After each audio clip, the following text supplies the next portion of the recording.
sahabuhu qaumun kiyarun almajirin shehu ibrahim mu yan faira mu zababbu ne hum mulukun fil anami sannan mu ne muke mulki a cikin halittar Allah shuguluhum fillahi domin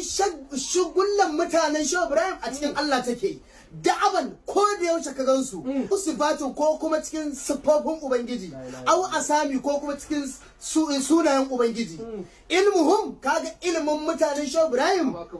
irfanuhum da ma'arfansu sanin Allah kan anbiya duna malami kai ka ce annabawa ne billahi lazi kuma babu zargi cikin wannan maganar da nake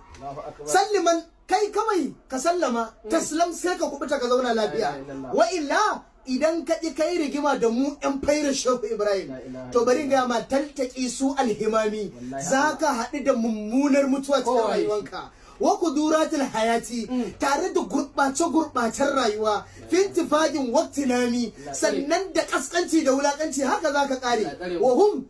fi kulli waktin mu kuma almajiran shehu ibrahim cikin kowane lokaci fi taraki muna samun taraki ne a halarar ubangiji wanti zami ko muna talazumtar ubangiji saboda me fi abi ishaqa lamma qad tafana min hayami mun bi abi ishaqa shehu ibrahim shikenan kawai